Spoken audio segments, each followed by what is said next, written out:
নমস্কার বন্ধুরা, আমি তোমাদের বন্ধু সোমনাথ। তোমাদের প্রত্যেককে আমাদের ইউটিউব চ্যানেল সাহিত্যের সৌহার্দ্যতে স্বাগত জানাই। আজকে আমরা ক্লাস 12 এর ওয়েস্ট বেঙ্গল বোর্ডের থার্ড সেমিস্টার, অর্থাৎ তোমরা জানো এখন সেমিস্টার সিস্টেম চলছে। যারা এতদিন ক্লাস 11-এ পড়তে ফার্স্ট এবং সেকেন্ড দুটো সেমিস্টারের পরীক্ষা শেষ, তারা এবার থার্ড সেমিস্টারে উঠতে চলেছ। তাদের সিলেবাসে অন্তর্ভুক্ত রয়েছে একটি বিশেষ প্রবন্ধ, যে প্রবন্ধ নিয়ে তোমাদের মনে বেশিরভাগ স্টুডেন্টের ক্ষেত্রে দেখা যায় সংশয় দেখা দেয়। সেই প্রবন্ধ দিয়েই আজকের আমাদের এই সেমিস্টারের পড়াশোনা শুরু হবে। এইখানে মূলত স্বামী বিবেকানন্দের বাঙ্গালা ভাষা বলে একটি প্রবন্ধ রয়েছে। সেই প্রবন্ধটি নিয়েই আমরা আজকে আলোচনা করব।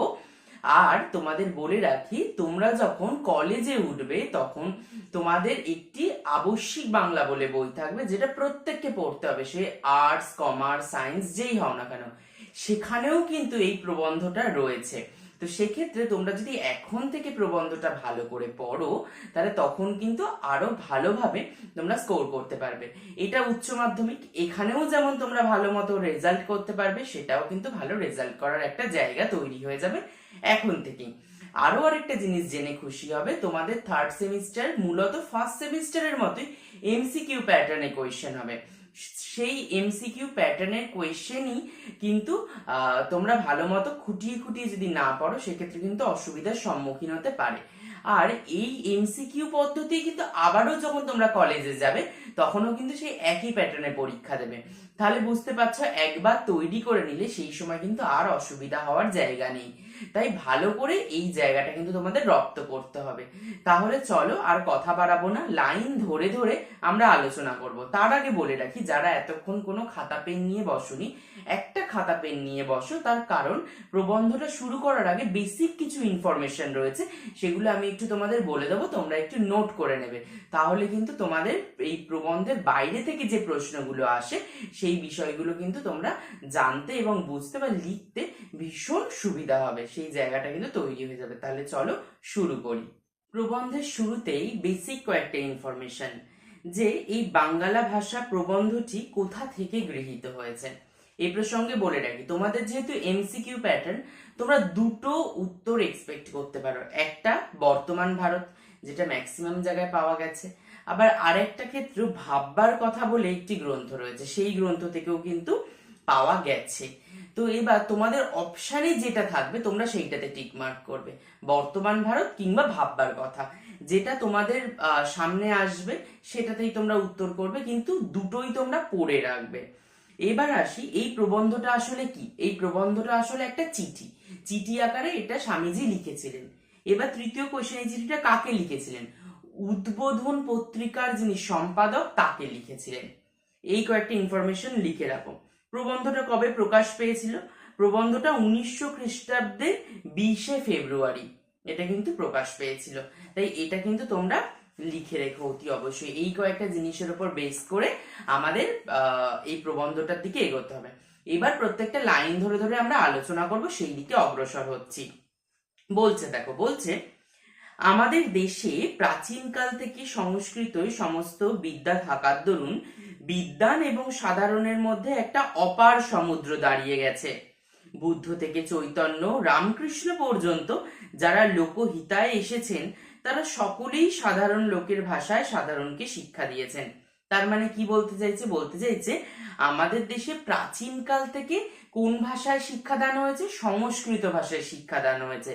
সেই সংস্কৃত সমস্ত বিদ্যা যেহেতু রয়েছে, তাই বিদ্বান এবং সাধারণ মানুষের মধ্যে, মানে যে অগাধ জ্ঞানের অধিকারী, যে পড়াশোনা জানে সেই মানুষ, এবং যে সাধারণ আম জনতা, যাদের মধ্যে বর্ণ পরিচয় নেই, সেই মানুষদের মধ্যে একটা ডিস্টেন্স তৈরি হয়েছে, একটা অপার সমুদ্র তৈরি হয়ে গেছে।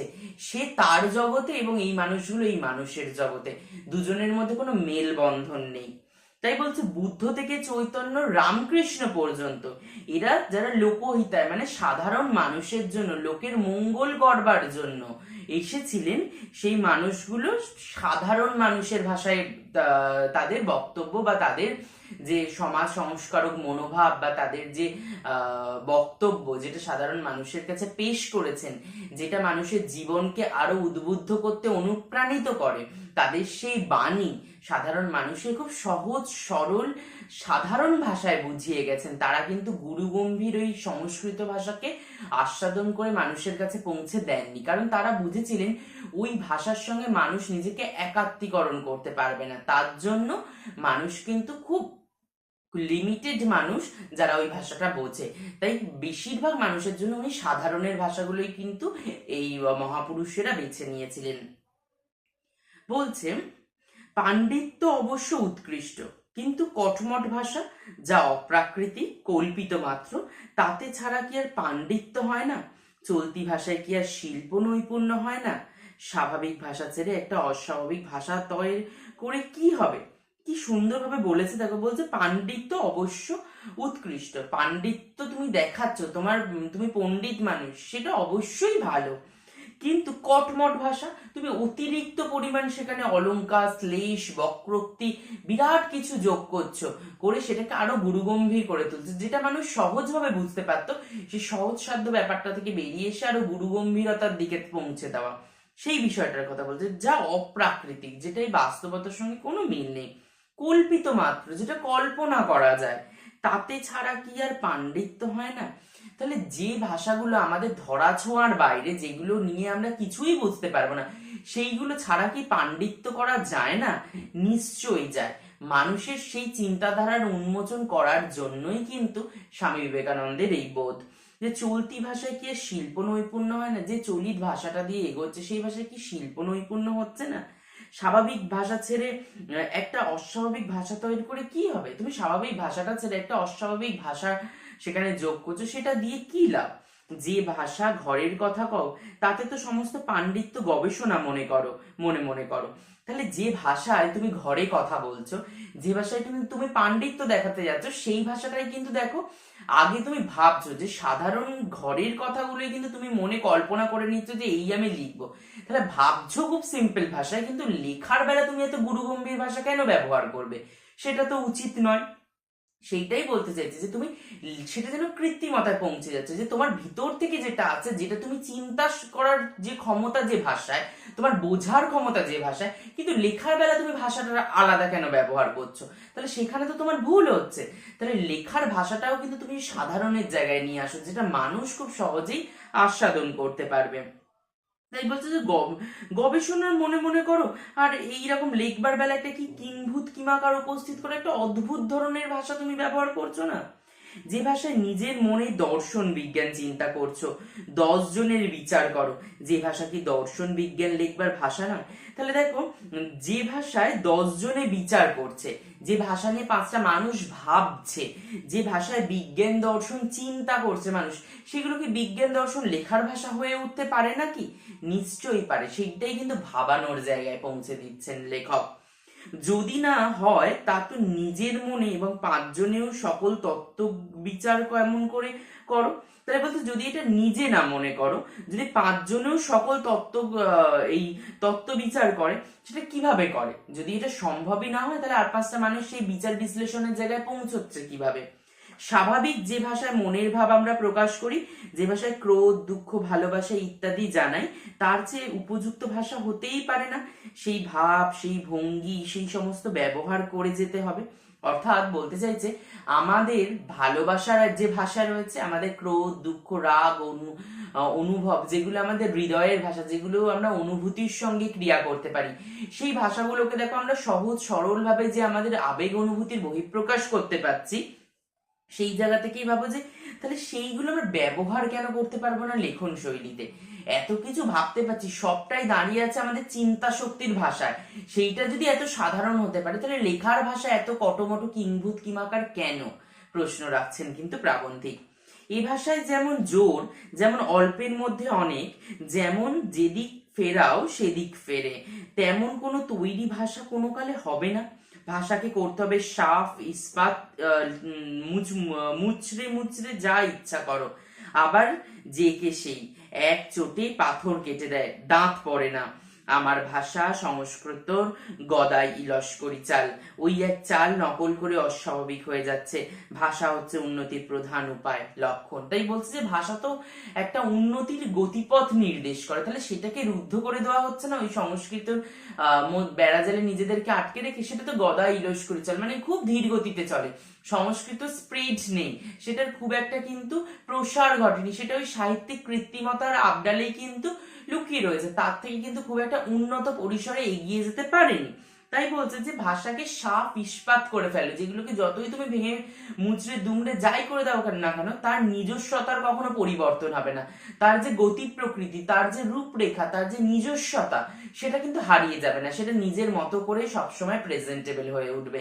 তাই আমাদের মৌখিক ভাষা, যে ভাষায় আমরা বুঝতে পারি, শিখতে পারি, আবেগ অনুভূতির কথা বলতে পারি, সেই ভাষায় যেন উন্নীত হয় লেখন শৈলীর ভাষায়, যেন লেখায় সেই ভাষার ব্যবহার হয়, লেখকের কিন্তু তাই দাবি। বলছে যদি বলো ও কথা বেশ, তবে বাঙ্গালা ভাষার স্থানে স্থানে রকমারি ভাষা কোনটি গ্রহণ করব? প্রাকৃতিক নিয়মে যেটি বলবান হচ্ছে এবং ছড়িয়ে পড়ছে সেইটিই নিতে হবে। তাহলে বলছে যে ধরো যে ভাষাটা আমরা ব্যবহার করতে যাচ্ছি, তাহলে মৌখিক ভাষা হিসেবে কোন ভাষাটাকে প্রায়োরিটি দেবো? বহু উপভাষার ব্যবহার রয়েছে, তোমরা জানো আমাদের বাংলা লিটারেচার পড়লে আমরা 5টা উপভাষার নাম পাই: রাঢ়ী, বঙ্গালী, ঝাড়খণ্ডী, কামরূপী, বরেন্দ্রী। কিন্তু তোমরা দেখবে সব থেকে প্রচলিত ভাষা হচ্ছে রাঢ়ী উপভাষা, যেটা কলকাতা এবং কলকাতা সংলগ্ন অঞ্চলে ক্রিয়া করে। যে ভাষায় আমরা বই পড়ছি সেই ভাষাগুলো কিন্তু মূলত রাঢ়ী উপভাষায় লেখা, আর এটাকে মান্য বাংলা হিসাবে কিন্তু পরিচিতি দিয়েছেন সাহিত্য সমালোচকেরা। যে কারণে আমরা রাঢ়ী উপভাষাকে কিন্তু একটা আদর্শ বাংলা ভাষার রূপরেখা বলে মনে করতে পারি। তাই সেই জায়গা থেকেই বলছে যে যে ভাষাটা দেশের স্থানে স্থানে রকমারি ভাষা হিসেবে প্রকাশ পাচ্ছে সেটাকেই আমরা মর্যাদা দেব। অর্থাৎ এখানে রাঢ়ী উপভাষা কিন্তু ইন্ডিকেট করেছে, সেখানে কোনো সংস্কৃত জর্জরিত একটা কটমটে তৎসম শব্দের প্রয়োগ করে একটা বিরাট কিছু করে দিলাম, সেই কঠিন কঠিন শব্দচয়ন কিন্তু বন্ধ করার দাবি জানাচ্ছেন। হ্যাঁ, করতে বলছেন। কেন না, সেটা সাহিত্য সৃষ্টির ক্ষেত্রে একটা উপকৃত জায়গা, যেটা পাণ্ডিত্যের পরিচয় দেয় ঠিকই, কিন্তু সাধারণ মানুষের জন্য লিখলে যাতে সাধারণ মানুষের কাছে বোধগম্য হয়, মানুষের কাছে পৌঁছে যেতে পারে সেই ভাষা, তার কিন্তু একটা জায়গা তোমাকেই নির্দেশ করে দিতে হবে। লেখক হিসেবে সেই দায়বদ্ধতা তোমার ওপরেই কিন্তু বর্তায়। বলছে পূর্ব পশ্চিম যে দিক হতেই আসুক না, একবার কলকাতার খাওয়া খেলেই দেখছি সেই ভাষা লোকে কয়।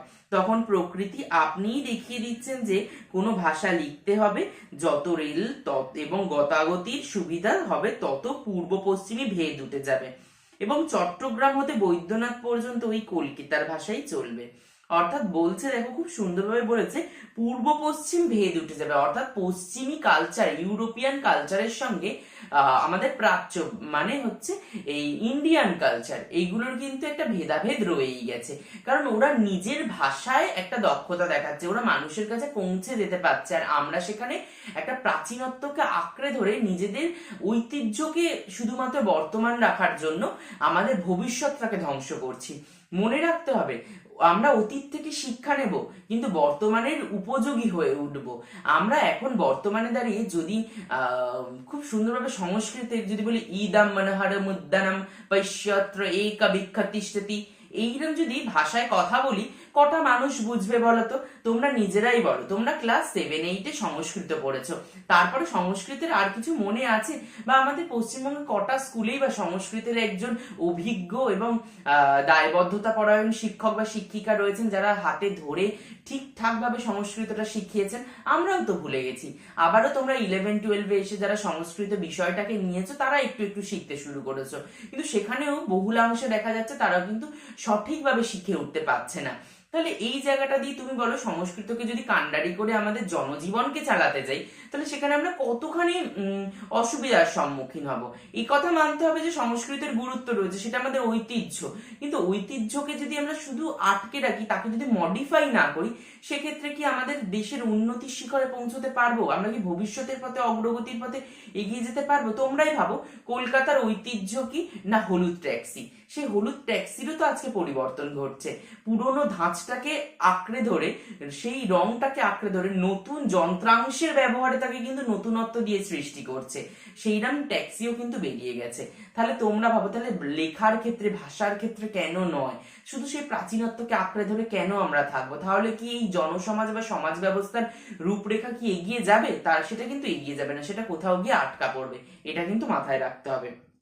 বলছে ওই জন্য যদি সেইটা করা যেত, তাহলে চট্টগ্রাম থেকে বৈদ্যনাথ, অর্থাৎ বাংলাদেশের একাংশ থেকে ভারতবর্ষের একাংশ, পুরো কোনো জায়গায় কিন্তু এই খাপে খাপে আঞ্চলিক ভাষার প্রয়োগের থেকেও বেশি এই মান্য বাংলা ভাষাটাকে মানুষ বেশি গ্রহণযোগ্য বলে মনে করবে, মানুষ বেশি আস্বাদন করবে, এবং মানুষের কাছে সেটা কিন্তু খুব সুন্দরভাবে পৌঁছে যাবে। সেই জিনিসটা বুঝতে হবে। আর বলছে ও কোনো জেলার ভাষা সংস্কৃতর বেশি নিকট, সে কথা হচ্ছে না। কোন ভাষা জিতছে সেইটি দেখো। যখন দেখতে পাচ্ছি যে কলকাতার ভাষাই অল্প দিনে সমস্ত বাংলা দেশের ভাষা হয়ে যাবে, তখন যদি পুস্তকের ভাষা এবং ঘরের কথা কওয়া ভাষা এক করতে হয়, তো বুদ্ধিমান অবশ্যই কলকাতার ভাষাকেই ভিত্তি স্বরূপ গ্রহণ করবেন। মানে কলকাতার ভাষা বলতে এখানে রাঢ়ী উপভাষাকে বলা হচ্ছে। তাহলে কলকাতার ভাষা দেখা যাচ্ছে সর্বত্র বিরাজমান, সব জায়গার মানুষ বুঝতে পারে। তাহলে সেখানে সংস্কৃত কিংবা ঘরের ভাষাকে যদি আমরা আঁকড়ে ধরে বসে থাকি, তাহলে মানুষ দুটোর মধ্যে যদি ডিফারেন্স করা যায়, মানুষ অবভিয়াসলি বুদ্ধিমান স্বরূপ ওই কলকাতার মান্য বাংলাটাকেই বেশি প্রায়োরিটি দেবে, যাতে সেটা মানুষের কাছে বেশি গ্রহণযোগ্যতা পায়। এই কথা গ্রাম্য ঈর্ষাটিকেও জলে ভাসান দিতে হবে। সমস্ত দেশের যত কল্যাণ, সেটা তোমার জেলাবাদ গ্রামের প্রাধান্যটি ভুলে যেতে হবে। ভাষা ভাবের বাহক, ভাবই প্রধান, ভাষা পরে। হিরে মতির সাজ পরানো ঘোড়ার ওপর বাঁদর বসালে কি ভালো দেখায়? তাহলে কি সুন্দর বলছে দেখো, যে দেশের যাতে কল্যাণ হয়, যেথা তোমার জেলা বা গ্রামের প্রাধান্যটি ভুলে যেতে হবে। ভাবের বাহক, ভাষা ভাবের বাহক।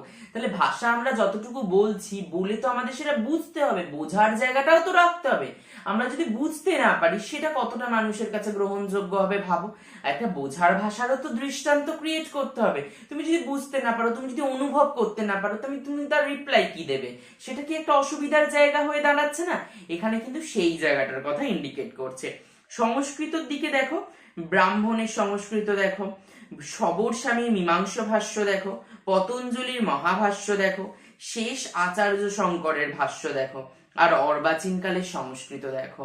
তাহলে এখানে প্রত্যেকটা জায়গায় যে কাব্যগ্রন্থগুলোর কথা বলছে বা লেখ্য গ্রন্থগুলোর কথা বলছে, সেখানে প্রত্যেকটাই কিন্তু সংস্কৃত ভাষাকে আশ্রয় করে সেগুলির রচনা হয়েছে, সেই বিষয়টার উপর ফোকাস করছে। এখনই বুঝতে পারবে যে যখন মানুষ বেঁচে থাকে তখন জ্যান্ত কথা কয়, মরে গেলে মরা ভাষা কয়। তাহলে বলতে চাইছে যে যতক্ষণ বেঁচে রয়েছে তার অবস্থিতি ততক্ষণই, মারা গেলে সে কিন্তু মৃত, সেই তাকে আশ্রয় করে তার স্মৃতিকে আঁকড়ে ধরে বাঁচা যায়, তাকে কিন্তু আর ফিরিয়ে আনা যায় না। তাই সংস্কৃত ভাষা কিন্তু মৃতপ্রায়, তাকে আমি ঐতিহ্য করে রাখতে পারি, তাকে আমি আমার আবেগ করে রাখতে পারি। সেটাকে বর্তমান দিনে বারবার টেনে নিয়ে এলেই বর্তমান দিনটা কিন্তু পাল্টে যাবে না, তার রূপরেখার কিন্তু পরিবর্তন হবে না। এখনই বুঝতে পারবে যে যখন মানুষ বেঁচে থাকে তখন জ্যান্ত কথা কয়, আর মরে গেলে মরা ভাষা কয়। যত মরণ নিকট হয়, নূতন চিন্তা শক্তির যত ক্ষয় হয়, ততই দু একটা পচা ভাব রাশিকৃত ফুল চন্দন দিয়ে ছাপাবার চেষ্টা করে।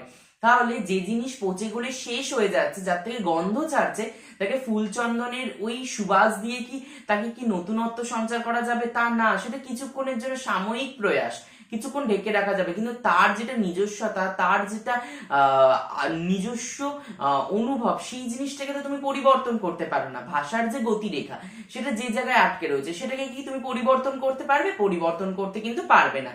সেটার কিন্তু একটা রূপরেখার জায়গা কিন্তু ক্রিয়েট হবে, যেটা পরিবর্তন সাপেক্ষ। বাপরে, সে কি ধুম 10 পাতা লম্বা লম্বা বিশেষণের পর দুম করে রাজা আসি। তাহলে তুমি খুব সুন্দর করে লিখতে লিখতে হঠাৎ রাজা আসি লিখে দিলে, অর্থাৎ একটা সাধারণের ভাষা থেকে সেই পুরাতনকালে সংস্কৃত ভাষায় এগিয়ে যাওয়া, সেটা কতখানি গ্রহণযোগ্য বলে তুমি মনে করছো? আহারে, কি পেঁচোয়া বিশেষণ, কি বাহাদুর সমাস, কি শ্লেষ! ওসব মরার লক্ষণ। যখন দেশটা উৎসন্ন যেতে আরম্ভ হলো, তখন যদি এইসব চিহ্ন উদয় হয়, ওটা শুধু ভাষার নয়, সকল শিল্পতেই এলো। বাড়িটার না আছে ভাব না ভঙ্গি, থামগুলোকে কুদে কুদে সারা করে দিলে গয়নাটা নাক ফুঁড়ে ঘাড় ফুঁড়ে ব্রহ্ম রাক্ষসী সাজিয়ে দিলে। কিন্তু সেই গয়নার লতাপাতা চিত্র বিচিত্রর কি ধুম, গান হচ্ছে কি কান্না হচ্ছে, কি ঝগড়া হচ্ছে তার কি ভাব, কি উদ্দেশ্য তা ভরত ঋষিও বুঝতে পারেন না। আবার সে গানের মধ্যে প্যাঁচের কি ধুম, সে কি আঁকামাখা ডামাডোল, 36 নারীর টান তাই রে বাপ, তার উপর মুসলমান ওস্তাদের নকলে দাঁতে দাঁত চেপে নাকের মধ্যে দিয়ে আওয়াজের সে গানের আবির্ভাব। তাহলে এখানে শুধু কিন্তু উপমাবাচক বিশেষণগুলোর মধ্যে দিয়ে এইটুকু বুঝিয়ে দেওয়ার চেষ্টা, যেই বলছে গান হচ্ছে কি কান্না হচ্ছে কি ঝগড়া হচ্ছে কি ভাব কি উদ্দেশ্যে, তা ভরত ঋষি বুঝতে পারছেন না। তাহলে সেখানেও কিন্তু তুমি যখন কাঁদবে, কান্নার কি কোনো ভাষা রয়েছে বা গুরুগম্ভীর বা সাধারণ ভাষা? সেটা তো খুব সাধারণ মানুষের আবেগ অনুভূতির ভাষা। তাহলে তুমি যদি একটা আবেগ অনুভূতিকে গুরুত্ব না দাও, তাহলে তুমি ভাষাকে কিভাবে উৎকর্ষতার দিকে এগিয়ে দেবে? শুধু গুরুগম্ভীর ভাষা লিখলেই কি সেখানে উৎকর্ষতা হয়?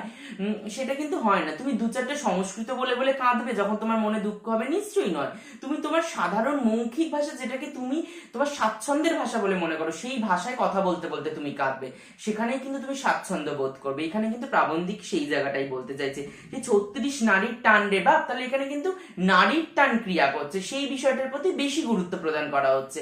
যদি নারীর টান ক্রিয়া না করে, সেই জায়গায় কিন্তু এই দৃষ্টান্ত রাখা বিরাট কঠিন। এগুলো শোধবার লক্ষণ এখন হচ্ছে।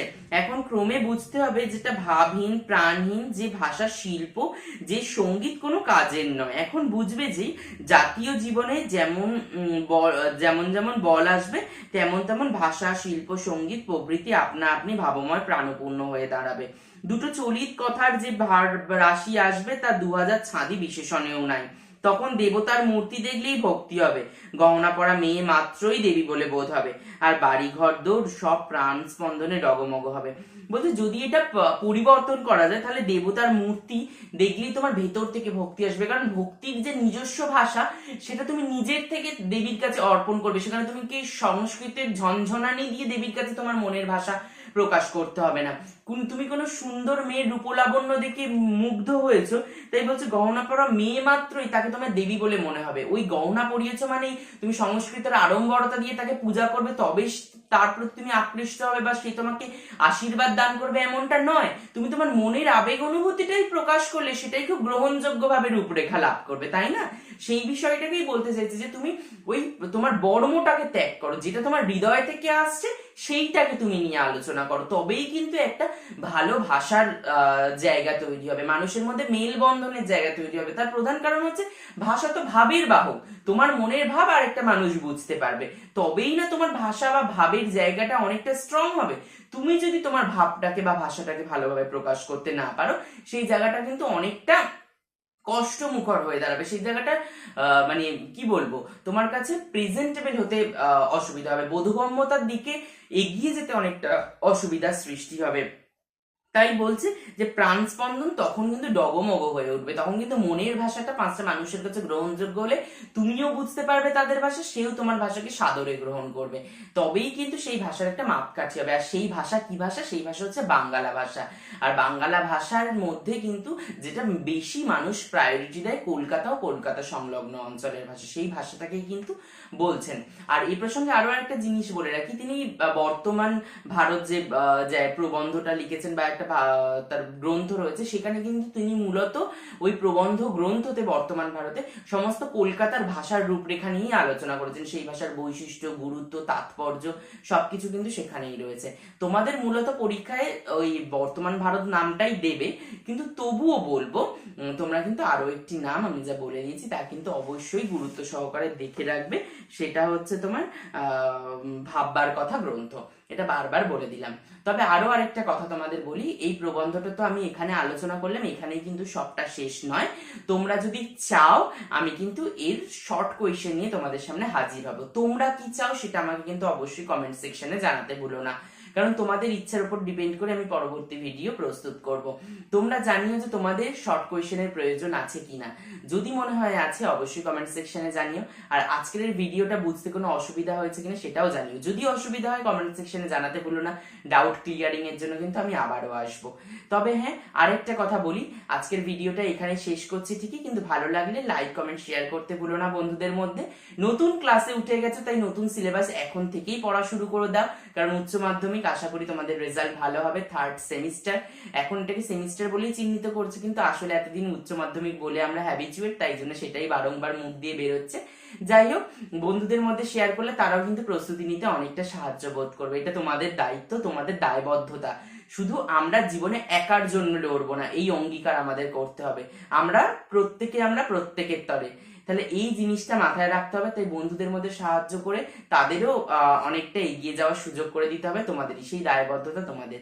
তাহলে ভিডিওটা আজকের শেষ করছি, দেখা হবে আবারও পরবর্তী অন্য কোনো ভিডিওর সঙ্গে। আবারও বলে যাচ্ছি, শর্ট কোয়েশ্চেনের প্রয়োজন হলে কমেন্ট সেকশনে কিন্তু আমাকে অবশ্যই জানিও, আমি কিন্তু তোমাদের জন্য অবশ্যই রয়েছি। তাহলে ভিডিও শেষ করলাম।